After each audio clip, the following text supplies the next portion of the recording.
Hello everyone दोस्तों, मैं अरुण शर्मा। आप देख रहे हैं द सोच। दोस्तों, इस वीडियो में बात करने वाले हैं महाराष्ट्र के शरद पवार के सियासी दाव के बारे में, जो बीजेपी को घेरने के लिए इंडिया टीम की उन्होंने नींव रख दी थी और इंडिया टीम के चलते वो इलेक्शन लड़ने को तैयार है। पर उन्होंने दोबारा से एक चुनावी जुमला फेंक दिया है।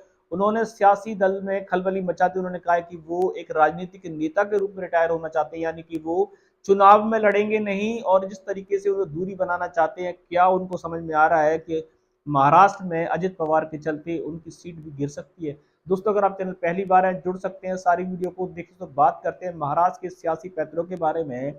शरद पवार जो उन्होंने अब महाराष्ट्र की राजनीति में सबसे लंबी पारी खेली और उनसे बड़ा नेता आज तक महाराष्ट्र की राजनीति में अब तक नहीं देखा जा सकता। उन्होंने देखा जाए तो इंडिया गठबंधन का सहारा लेकर इस बार बीजेपी को खाड़ में फेंकने की उन्होंने जो कवायद जारी की थी और बीजेपी ने जमकर भड़ास निकाली थी। महाराष्ट्र में देखा जाए तो अजित पवार ने उनकी पार्टी को तहस नहस करके रख दिया, उनका चुनाव चिन्ह भी ले लिया, जिसके चलते शरद पवार ने राजनीतिक कद नहीं घटा और उन्होंने अपनी नई पार्टी बनाई और नया चुनाव चिन्ह का भी यूज कर लिया। पर देखा जाए तो शरद पवार ने अभी तक कोई घोषणा नहीं की, पर उन्होंने कल एक सियासी दाव चल दिया। उस सियासी दाव से ये कहने की कोशिश कर रहे हैं कि वो चुनाव राजनीति से अपना संन्यास लेने की कवायद है। राजनीतिक नेता बने रहेंगे, पार्टी बनी रहेगी, उसके अध्यक्ष बने रहेंगे, सिर्फ वो चुनाव नहीं लड़ना चाहते। चुनाव ना लड़ने से बहुत सारे सियासी अटकलों ने जन्म ले लिया है। वो कह रहे हैं कि शरद पवार को समझ में आ चुका है कि इस बार शायद बीच की टक्कर फंस चुकी है और जिस तरीके से शिंदे, अजित पवार और इंडिया गठबंधन में ही धूम धड़ाम हुई है, उसके चलते कहीं शरद पवार की सीट अटक ना जाए और वो इस बुढ़ापे में अपनी सीट पे खतरा मोल लेना नहीं चाहते। जब उनके भतीजे ने उनसे राजनीति से बहुत दिनों से दूरी बनाने की कोशिश की थी, उन्होंने कहा था कि पार्टी कमान किसी को सौंप दे, तब उन्होंने ये बात नहीं मानी थी। उन्होंने ना रिटायर ना टायर माना था। आज उनको रातों रात ये संन्यास लेने की कवायद क्यों आन पड़ी, जिसपे बीजेपी के नेता और अन्य दलों ने कहा है कि शरद पवार को समझ में आ चुका है कि उनकी नैया इंडिया गठबंधन के साथ डूबेगी डूबेगी, जिसके चलते उनको अपनी राजनीतिक हार का डर सता रहा है। उन्होंने सिर्फ चुनावी से संन्यास लिया, वो क्यों नहीं राजनीतिक पूरी पार्टी संन्यास क्यों नहीं लेना चाहते, वो अपनी पार्टी में किसी नए चेहरे को क्यों नहीं लेना चाहते।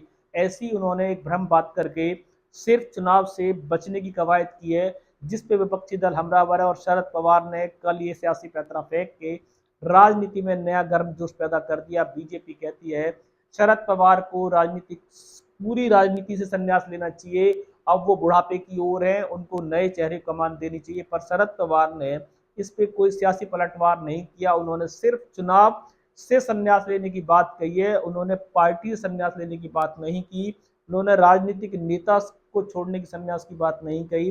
पर अजित पवार के साथ उनके विचार अभी तक नहीं मिले हैं और बीजेपी, इंडिया गठबंधन, शरद पवार और उद्धव ठाकरे उनके साथ लड़ने को तैयार हैं। अब देखते हैं कि सियासी दाव जो शरद पवार ने चला है, क्या सिर्फ ये बीजेपी के जिस तरीके से बागी नेताओं ने दोनों पार्टियों की मुश्किलें बढ़ा दी हैं, क्या शरद पवार को अपनी सीट बचाने का डर सता रहा था, या शरद पवार के मन में बीजेपी के लिए कोई सॉफ्ट कॉर्नर है।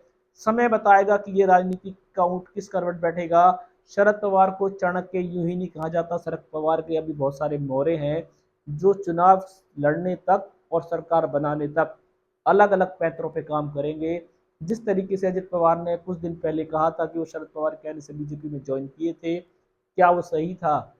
बहुत सारे सवालों का जवाब शरद पवार को देना है।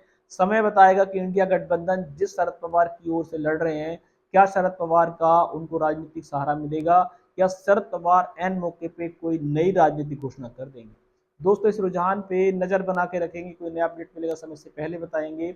अगर आप चैनल पहली बार हैं, जुड़ सकते हैं, सारी वीडियो को देखिए। दोस्तों, मैं अरुण शर्मा मिलूंगा नई सोच के साथ। अपना ध्यान रखें।